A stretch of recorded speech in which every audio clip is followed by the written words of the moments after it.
हर खबर पर होगी आपकी पकड़। डाउनलोड कीजिए ABP live app. Sushant Singh मौत मामले में जांच सुप्रीम कोर्ट ने सीबीआई को दे दी है, लेकिन इस सब के बीच में अब महाराष्ट्र सरकार के ऊपर भी सवाल उठ रहे हैं।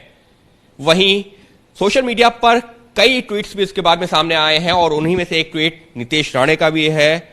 इन्होंने अब तो गयो पेंगुइन इस तरीके से करके ट्वीट किया है। नीतीश जी, ये ट्वीट, सबसे पहले तो इस ट्वीट का क्या मतलब है, अब तो गयो पेंगुइन? जिनको ये ट्वीट का अर्थ समझता है, जिनके तक मुझे ये संदेश पहुंचाना है, उन तक ये संदेश पहुंच गया है। मुझे लगता है समझदारों को इशारा काफी होता है, उस तरीके से मेरा ये मैसेज वहां तक पहुंच गया है।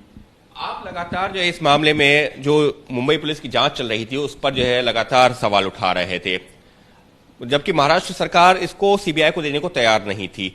अब जबकि सुप्रीम कोर्ट ने जो है सीबीआई को दिया है, अब लगता है कि आप जो सवाल उठा रहे थे अब उनका जवाब मिल पाएगा। देखिए, ऐसा है कि हम कभी मुंबई पुलिस के काबिलियत के ऊपर सवाल नहीं उठा रहे थे, मगर हमें हमेशा ऐसा लगता था कि क्यों इस तरीके का डिफेंसिव मोड पे महाराष्ट्र सरकार जा रही है। अगर या तो इनको कुछ छुपाना है या तो किसी को बचाना है, इसलिए तो गवर्नमेंट की ताकत उसके लिए इस्तेमाल की जा रही है। अगर ये सुसाइड है तो सुसाइड के तरीके से अगर मुंबई पुलिस सब कुछ उसी तरीके के नजरिए से देखती तो मुझे नहीं लगता हम जैसे लोग कुछ सवाल उठाते भी। आज जिस तरीके से वहां 13 जून के बाद जिस तरीके से अलग अलग चीजें बाहर आई हैं, तो अभी बहुत प्रश्न उठाए गए कि ये सच्ची सुसाइड है कि मर्डर है, क्योंकि अलग अलग एविडेंसेस को जिस तरीके से मिटाया जा रहा है, या जो उस 13 तारीख का उधर एम्बुलेंस का ड्राइवर हो, उनका नौकर हो, या 8 तारीख का दिशा सालियन का उनका जो बॉयफ्रेंड रोहन राय हो, इनको जिस तरीके से धमकाया जा रहा है या तो इनको जिस तरीके से इनको पिक्चर में ही नहीं लेकर आया जा रहा है, तो उसके वजह से ऐसा लगता है कि अगर ये शादी अगर सुसाइड थी तो फिर इतना डिफेंसिव मोड पे जाने की जरूरत ही नहीं है। अगर ये लोग डिफेंसिव मोड पे जा रहे हैं तो मतलब कुछ ना कुछ दाल में कुछ काला है, या तो पूरी दाल ही काली है शायद, इसी के लिए तो ये सब छुपाने की कोशिश हो रही है। तो आपको क्या लगता है क्या चीजें ऐसी हैं जो छुपाई जा रही हैं? क्योंकि सबके बीच में अभी 2 दिन पहले रिया चक्रवर्ती का बयान भी सामने आया था। उन्होंने कई सारे आरोपों को नकारा है और उन्होंने अपने बयान में आदित्य ठाकरे का भी नाम लिया कि मैं तो उनसे कभी मिली भी नहीं, जबकि आपने पिछले कुछ ट्वीट्स किए थे उसमें आदित्य ठाकरे का भी नाम का जिक्र किया था। मुझे नहीं लगता मेरे किसी भी ट्वीट पे मैंने किसी का भी नाम लिया था। मुझे पहले दिन से मैं हूं, मेरे पिताजी राणे जी हैं, या तो हमारे भारतीय जनता पार्टी की तरफ से हम लोगों ने कभी भी किसी का नाम नहीं लिया है। हम लोगों ने इतना ही कहा है कि कैबिनेट में युवा मंत्री, अभी आदित्य जी को ऐसा क्यों लगता है कि कैबिनेट में वही युवा मंत्री हैं? अमित देशमुख जी हैं, अदिति तटकरे जी हैं, असलम शेख है, वर्षा गायकवाड़ हैं, इतने युवा मंत्री हैं। हाँ, तो मुझे ऐसा उनको क्यों लगता है कि युवा मंत्री मतलब मैं ही हूं? उनको ऐसा क्यों लगता है कि सब उन्हीं के तरफ उन्हीं के बारे में बोल रहे हैं? जब भी हम बेबी पेंगुइन के बारे में ट्वीट करते हैं तभी शिवसेना के लोग हमारे को ट्रोल करना चालू करते हैं। मतलब हम किसी को नाम लेने की भी जरूरत नहीं है। अनिल परब जी हों जो मंत्री हैं, वो खुद बोलते हैं कि आदित्य का नाम इसमें न लिया जाए। फिर संजय राउत जी खुद बोलते हैं कि आदित्य को बदनाम ना किया जाए। हम बोल भी नहीं रहे कि आदित्य ठाकरे उसके अंदर कुछ है, ये लोग ही नाम ले रहे हैं और ये लोग ही उनको बदनाम कर रहे हैं। तो मुझे ऐसा लगता है कि ये प्रश्न मुझे पूछने के बजाय आप शिवसेना के नेताओं को पूछो, संजय राउत को पूछो, अनिल परब को पूछो कि बाबा तुम आदित्य ठाकरे का नाम इसमें क्यों खींच रहे हो? रिया चतुर्वेदी को पूछना चाहिए कि तू आदित्य ठाकरे का ही नाम क्यों ले रहे हैं, आप किसी का और का नाम क्यों नहीं ले रहे हैं?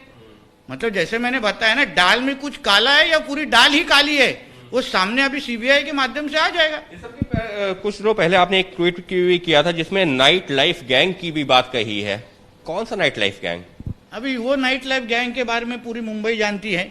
मुझे ऐसा लगता है कि ये केस के बारे में अगर अभी तो सीबीआई जांच कर ही रही है, और सीबीआई को अगर इसमें जरूरत पड़ी तो कुछ भी इंफॉर्मेशन अगर जो हमारे पास अगर जो हम लोगों ने सुना है वो इंफॉर्मेशन देना है तो हम सीबीआई की तरफ दे देंगे। क्योंकि यही सब नाइट लाइफ का गैंग हो या ये अलग अलग जो लोग इससे जो जुड़े हैं, जिसके बारे में हमारे पास थोड़ी इंफॉर्मेशन आई है, वो इंफॉर्मेशन हम सही वक्त के ऊपर अगर सीबीआई चाहेगी हमारी मदद लेने को, तो हम जरूर सीबीआई को मदद करने को तैयार हैं। मतलब अगर सीबीआई आपसे बयान लेने के लिए आती है, जांच में सहयोग मांगती है, तो आप बयान देने को भी तैयार हैं, सहयोग करने को भी तैयार हैं? जरूर पूरा सहयोग करेंगे, हमको कुछ छुपाना नहीं है। सीबीआई के जांच में अगर हम मदद कर सके, सुशांत सिंह के फैमिली को, उनके फैंस को अगर हम हमारी तरफ से कुछ मदद कर सके, हम जस्टिस दिलाने में मदद कर सके, तो हम जरूर मदद करेंगे, इसमें कुछ गलत बात नहीं। आपको वजह क्या लगती है? क्योंकि महाराष्ट्र सरकार सुप्रीम कोर्ट तक में गई, अधिकतर पक्ष तैयार थे, सीबीआई जांच होनी चाहिए। रिया की तरफ से भी अपने हलफनामे में कहा गया हमको भी आपत्ति नहीं है बशर्ते मामला जो है महाराष्ट्र की कोर्ट में चले, लेकिन महाराष्ट्र सरकार और महाराष्ट्र पुलिस इसको लेकर के तैयार नहीं हो रही थी। कहा क्या वजह लगती है? ये तो मुझे भी प्रश्न पूछना है कि आप क्या छुपाना चाहते हो, आप किसको बचाना चाहते हो? क्यों हमारे महापौर के जो बंगला है शिवाजी पार्क के ऊपर, वहां क्यों छुपे छुपाई मीटिंग्स हो रही हैं? वहां किसको बचाने की कोशिश हो रही है? क्यों ये एम्बुलेंस के ड्राइवर को कभी धमकाया जा रहा है, कभी अलग अलग उनके फैमिली मेंबर्स को धमकाया जा रहा है? ये उनका ऑफिशियल स्टेटमेंट बाहर आया है। और बिहार के जो एडवोकेट जनरल है या वकील है, उन्होंने इस पहले के तारीख पे सुप्रीम कोर्ट में ऐसा कहा है कि अब नीतीश कुमार जी की इसमें शायद गलती नहीं है, प्रेशर नहीं है, मगर महाराष्ट्र के मुख्यमंत्री का बेटा शायद इसके अंदर इन्वॉल्व है। ये मैंने नहीं कहा, ये सुप्रीम कोर्ट में ऑन रिकॉर्ड आया है।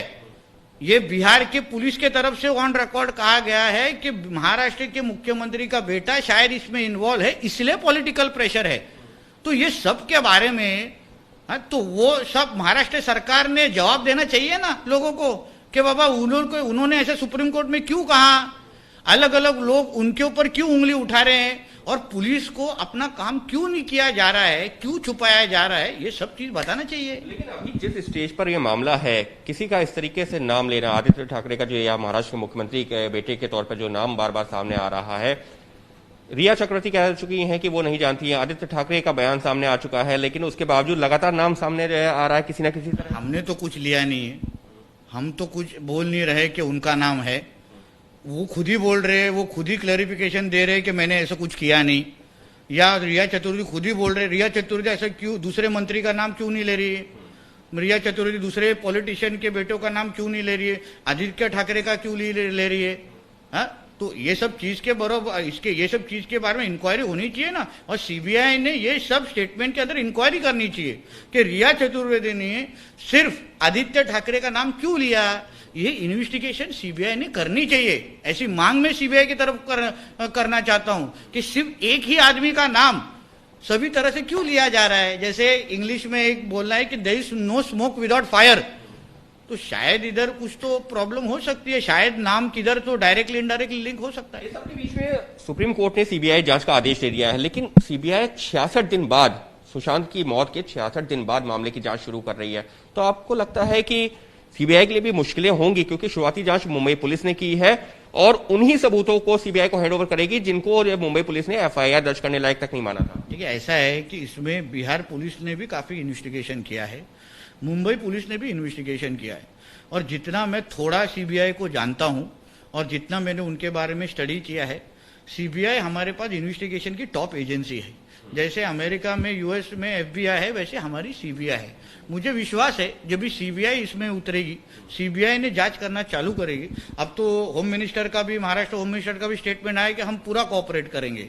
बिहार पुलिस तो कोऑपरेट करने को तैयार ही है। तो ये सब जब इंफॉर्मेशन सब साथ में आएगा तो मुझे विश्वास है सच दूर नहीं है, बहुत ही जल्द सच सामने आ जाएगा कि ये सुसाइड थी या मर्डर था। बस आखिरी एक दो सवाल कि आपने लगातार कहा कि लोगों को धमकाया जा रहा है, बयान नहीं देने दिया जा रहा है, तो अगर मैं आपसे बात करूं, 4-5 ऐसी कौन सी चीजें हैं जिसकी वजह से आपको लगता है ये सुसाइड नहीं बल्कि एक हत्या हुई है? जिस तरीके से वहां का सीसीटीवी फुटेज डिलीट करने का कुछ कारण ही नहीं था। वहां जो सुशांत सिंह के घर के जो आजू बाजू का जो सीसीटीवी फुटेज है उसको डिलीट करने का कारण ही नहीं था। दूसरा ऐसा है कि 8 तारीख को जहां दिशा सालियन का सुसाइड हुआ, दिशा सालियन अपने माँ बाप के साथ नहीं रहती थी, वो अपने बॉयफ्रेंड रोहन राय के साथ रहती थी, उतना मालूमात हमको है। आज रोहन राय क्यों नहीं बात कर रहे हैं? आज रोहन राय का बयान क्यों नहीं आ रहा है? अगर दिशा सालियन ने अपने मलाड मालवनी के घर से अगर सुसाइड किया है तो वो अपने बॉयफ्रेंड के साथ जो रहती थी वो कहाँ है आज? वो क्यों नहीं आदमी बाहर आके बात कर रहा है?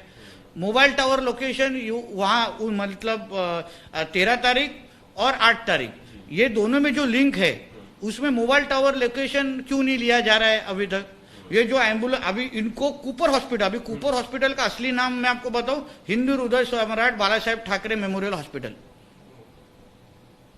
कूपर हॉस्पिटल आप जो बोल रहे हैं ना, उसका असली नाम ऑन पेपर देखिए क्या है, हिंदू हृदय सम्राट बाला साहेब ठाकरे हॉस्पिटल। इसमें ही जवाब आ जाता है आपको, इसमें ही जवाब आ जाता है। उसके चौथा बात आप में बोल रहे हैं, जो फैमिली जो उसके घर में एक नौकर और एक था, वो कहाँ है? उसका लोकेशन क्यों नहीं ट्रैक हो रहा है? दीपेश सावंत जो उधर उपस्थित, या वो पटानी नाम का जो लड़का था, सिद्धांत पटानी, वो क्यों हैदराबाद जाके बैठा? मेरा इतना सादा सवाल है, जो हर एक भारतीय के मन में जो सवाल है, अगर ये सुसाइड था तो आप क्या छुपा रहे हो? क्यों छुपाने की जरूरत है? मैं तो ऐसा चाहता था कि कल जब भी सुप्रीम कोर्ट का डिसीजन आया, शरद पवार जी का, हमारे शरद पवार साहब का स्टेटमेंट आया, देवेंद्र फडणवीस जी का आया, होम मिनिस्टर का आया, आप देखिए महाराष्ट्र के मुख्यमंत्री ने आज 24 घंटा हो गया है, एक भी स्टेटमेंट दिया नहीं कि हम सुप्रीम कोर्ट के डिसीजन का आदर करते हैं, रिस्पेक्ट करते हैं और हम उनको मेरी गवर्नमेंट पूरी कोऑपरेट करेगी। कल नीतीश कुमार जी का स्टेटमेंट आया, बिहार के मुख्यमंत्री का, आज तक 24 घंटे बीत गए, महाराष्ट्र के मुख्यमंत्री ने क्यों स्टेटमेंट दिया नहीं?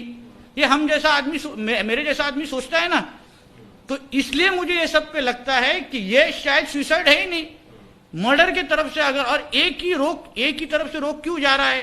क्यों हरीश साल्वे जी को कांटेक्ट किया जा रहा है, इतने बड़े वकील को क्यों कांटेक्ट किया जा रहा है? क्यों बैकफुट पे है ये लोग सब लोग? कल पूरे दिन में शिवसेना का एक भी नेता ने आके बयान दिया नहीं, क्यों नहीं दिया? सन्नाटा क्यों छाया है? बयान आया भी था, संजय राउत का भी आया था, कुछ और नेताओं का भी आया था। उन्होंने तो कहा कि सीबीआई इंक्वायरी तो देनी नहीं चाहिए थी, कि मुंबई पुलिस की जांच पर भरोसा रखना चाहिए था। ऐसा अमूमन होता नहीं है कि मामले की जांच राज्य पुलिस कर रही है और जांच दे दी जाए सीबीआई को। ऐसा है कि अगर ऑनरेबल सुप्रीम कोर्ट ने अगर वो डिसीजन दिया है तो बहुत सोच समझ के दिया है।